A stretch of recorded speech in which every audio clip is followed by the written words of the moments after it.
I'm here with Chef Shawn Adler, and I'm going to ask Shawn to do the honors and tell us exactly where we are. Great. So, Michael, welcome to Eugenia. This is in beautiful Grey County. We got a nice day. This is my restaurant, the Flying Chestnut Kitchen, and we're going to go make some food. I'm looking forward to that. Let's get to it. Let's do it. All righty.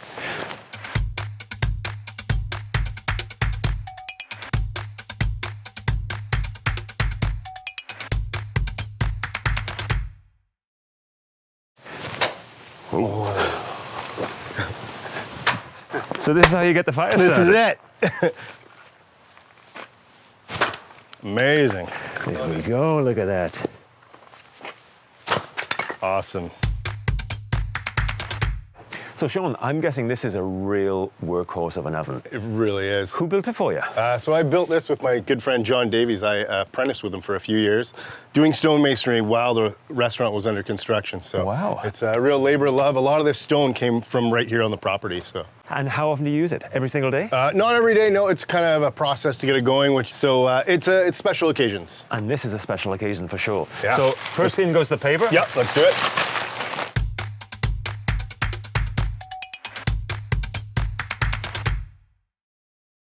So this was the old post office and general That's store? right, yeah, the original one in Eugenia.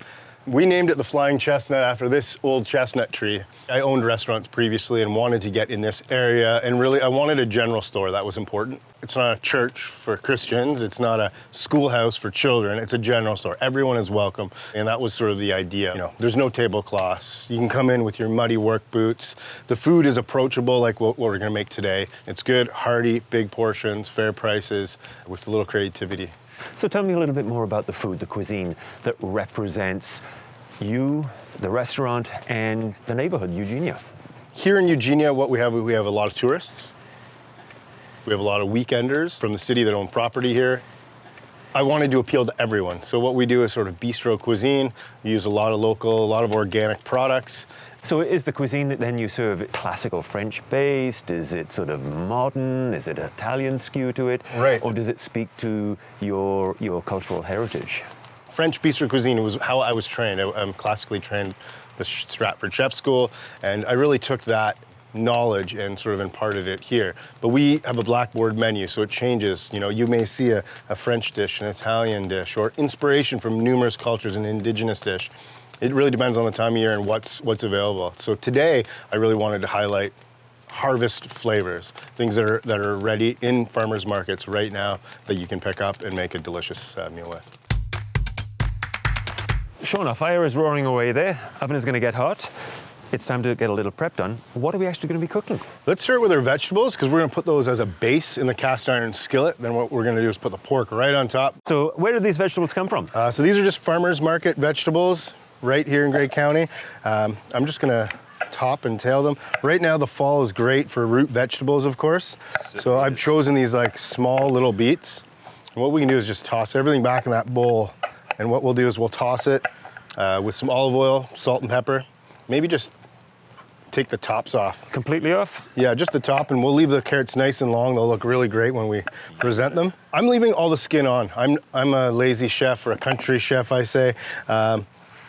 Nothing wrong with the skins of beets, though, to be quite honest. There's lots of good fiber and heartiness to them. Beautiful carrots, heirloom carrots. And these potatoes I picked up at the farmer's market are really gorgeous. They're colorful throughout. That's not only the beet. I guess these are called blue or pink fingerlings. They're absolutely great, and they're a little bit sweet. Very nice. And the shallots? And the shallots, we can just peel them. I would just top and tail them. Yep, exactly, and then leave them whole so they'll. Do you want the skin on whole or just peel completely? I just peel them, take the skin off and leave them whole, and then we'll roast them whole. They should get really nice and sweet. And do you do any foraging around here? A lot of foraging, actually. At this time of year, there's high bush cranberries, wild grapes. Nice. There's always, of course, burdock and bulrushes. Depends on the season, but for me, spring is my favorite foraging time, actually.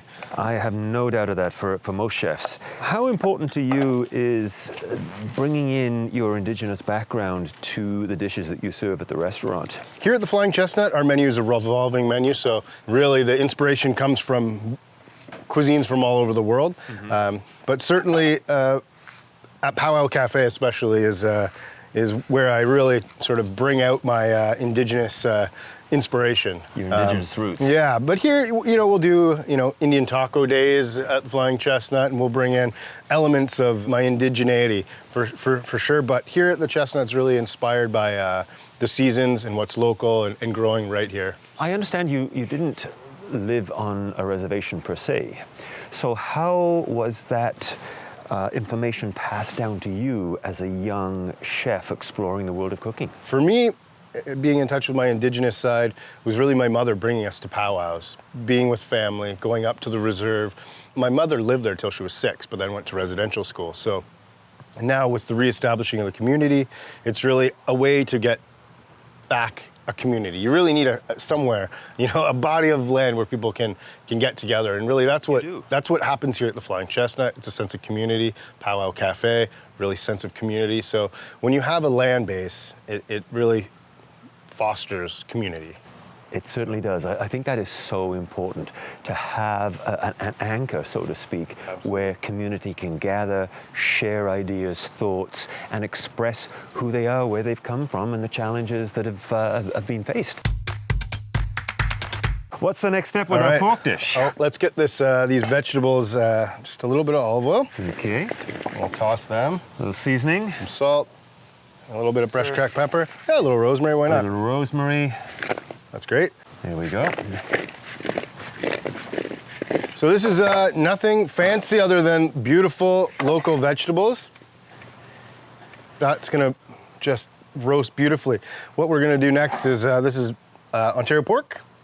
It's a pork loin. This is available at most farmers markets. It's a boneless cut, and what I'm gonna do is just score it lightly. Now, is this a dish that's on the menu here at the Flying Chestnut? This is really sort of classic Flying Chestnut cuisine here. It's just meat and potatoes, simply done, a simple sauce. Now, you've mentioned that you have a number of businesses. Where does that entrepreneurial spirit come from? Where does it originate? Wow. My parents are entrepreneurs. They've always owned a stained glass store. My grandfather was a jeweler. This is on my father's side. Huh. So I guess that's where I get my entrepreneurial spirit, really, is from my father's side. That is wonderful. Let's get this in the Let's oven. get that in the oven. I'm just gonna push this fire back. All the way back to the oven there. So unlike bread, where you bake and you've had your oven fired all day long, and then you pull the fire out and use the residual heat, what we're gonna do is we're gonna be cooking with this live fire and feed it throughout the cooking stage of the pork.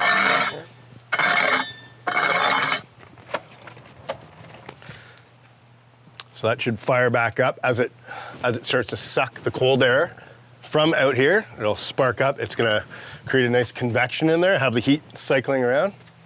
Should be maybe hour and a half or so for that piece. Beautiful, tender, succulent. It should be great. I Little love the sound kiss of of it. smoke.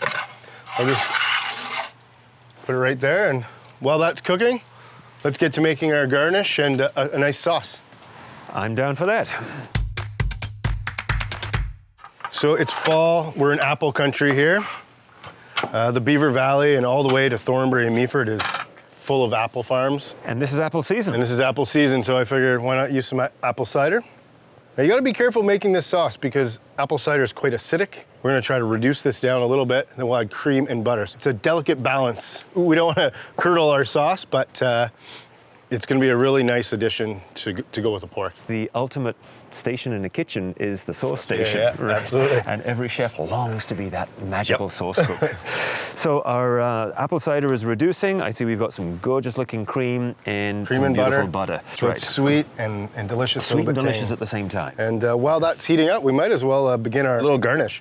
So what I like, we're gonna have this low and slow smoky pork that's gonna be like juicy, and we'll have this creamy sauce, but I always like a burst of freshness. Like I think it's really important that you don't hit somebody with like a really heavy dish. I want you to leave feeling light.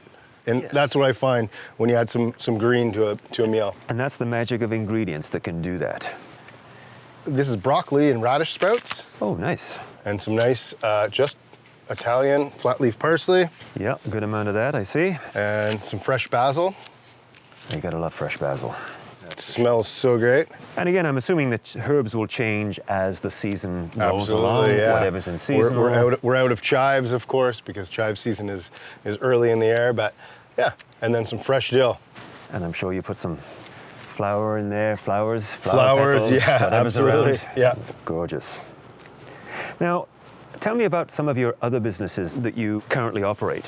So Powwow Cafe is based upon certainly a controversial dish, which is fry bread or bannock, scone. It's got 3 interchangeable names, but it's something that has been adopted by Indigenous people based on rations from the Canadian and American government, being flour and lard, sugar. It's Indigenous ingenuity is what created this dish, and it really sustained people, and it really brings people together at Powwow. So it's my grandmother's, my Nokomis's recipe that we use, and people tell me it's great fry bread. So we built a business on it. I built a business on it, and I also run a soda company, Wildside Soda Company, and it infusing soda with Indigenous flavors. So sweetgrass, cedar, wild grape, and elderberry.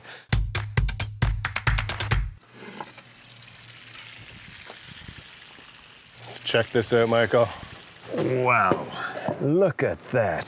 So that's been in the oven for about an hour and a half, 2 hours, I'd say. You can tell like the pork is beautiful. It's gonna be nice and moist. All those carrots, you know, they all have a little bit of char and they're just swimming in that delicious pork fat.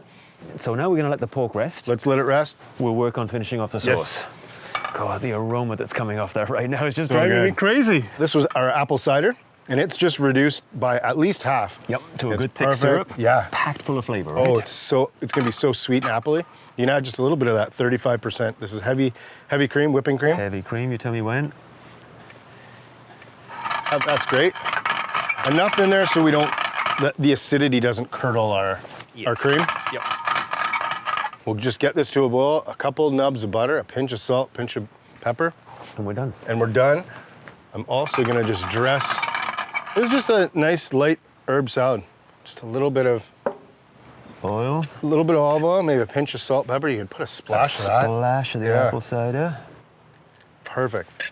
And we'll hit it with a little salt and pepper. Yeah. So there's nothing complex, there's nothing complicated here, I love the simplicity of it.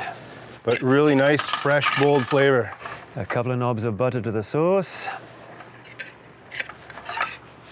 Now, this is classic French background. It really right? is, yeah.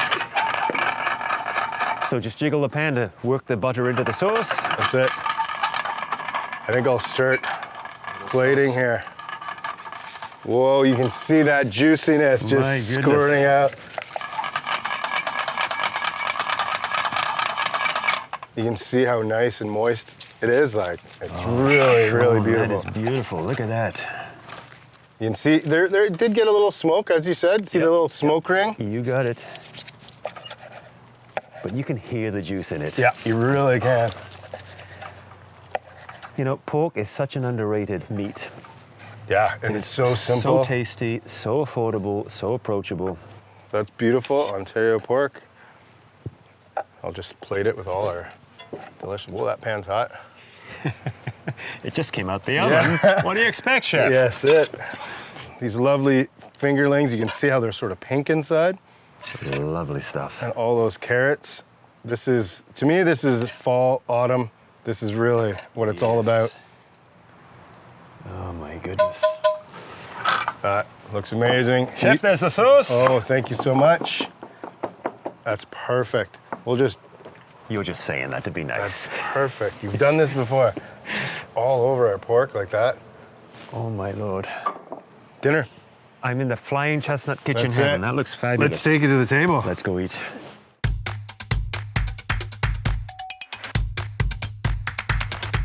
Shawn, I can't wait any longer. I gotta try this. Get in there, this looks great. Beautiful. You happy with it? So moist, so flavorful, cooked perfectly, absolutely delicious. But this is our sweetgrass soda. I think you'd really, really enjoy that to go along with your roast pork. An accompanying beverage. Yes. I like the idea of that. So this is Wildside Soda Company. It's beautiful, effervescent. Now these are your sodas. This is your new venture. That's right. And these are ingredients that you're able to forage? We wildcraft them right here in beautiful Grey County. Yep, wild grapes, elderberries. And then turn them into a soda. Yeah, another Indigenous-owned business highlighting Indigenous ingredients in our soda. Very light and refreshing. It's good, eh? I like that. That's wow. the elderberry. I'll give you a taste of that one. I'll drink right out of these cans. The idea is that you want to drink more. I like that. More. I like that.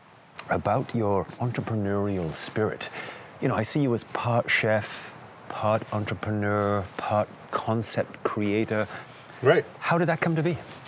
I guess I'm just a serial entrepreneur. I like to have an idea, a concept, see it to fruition, but I don't like to be stagnant. I like to continue creating and move on. I like to let them go and then start anew, you know? There is something absolutely thrilling and wonderful coming up with a concept, putting the pieces together, swinging the door open and seeing it come to life. Is that the kind of excitement that you enjoy with creating these concepts? It's certainly my favorite part of owning businesses is like having the concept, the idea, seeing it to fruition. Operating is great. I love that as well. You need a few years to work out all the kinks and then it's clean sailing from there on in. Do you have any regrets that you've sold some of those concepts at all? Nope. I guess that's the exciting part, right? Is that tomorrow I could wake up with a whole new idea and one day I'll try and bring it to life. Life's too short to hold on to one thing, you know? I like many. That is wonderful. I hope you've enjoyed watching and learning from Chef Shawn and myself. On behalf of the Royal and Indigenous Tourism Ontario, thank you for watching. And Shawn, thank you for having us today. Thanks so much.